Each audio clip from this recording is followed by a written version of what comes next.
So why did the ancient church celebrate the Lord's Supper as a meal? First reason I gave is it's a prophetic type of the marriage supper of the Lamb. What better way to typify the marriage supper of the Lamb than with a supper now?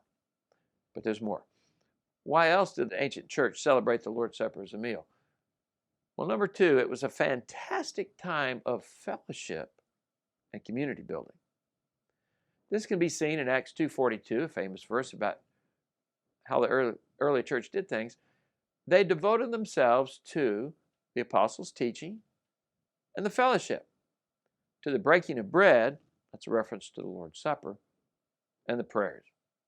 Now, a casual reading of that verse looks like there were four things the early church was devoted to: apostles' teaching, fellowship, breaking of bread, and prayers. But actually, there's not four things here. There's only three. And you can see that in the presence or absence of the word and. See, the word and is between teaching and fellowship. The word and is between breaking of bread and prayer. It's missing, however, between fellowship and breaking of bread. There were only three things they were devoted to. The first was the apostles' teaching. The third were the prayers. The second thing was fellowship in the breaking of bread. The fellowship, the breaking of bread, fellowship. So when they had the Lord's Supper, Luke described it as a time of fellowship. So you can tell that's completely different than how we do the Lord's Supper commonly today.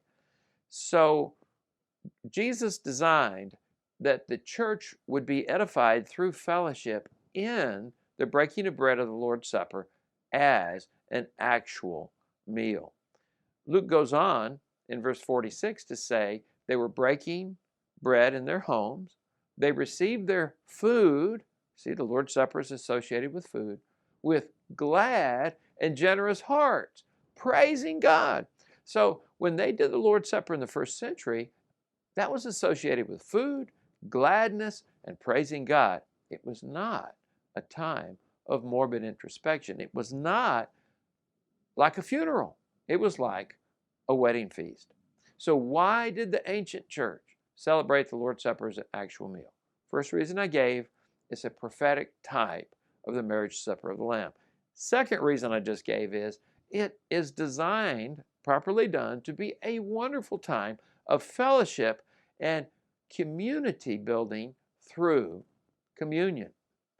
I'm Steve Atkerson, New Testament Reformation Fellowship. Thank you.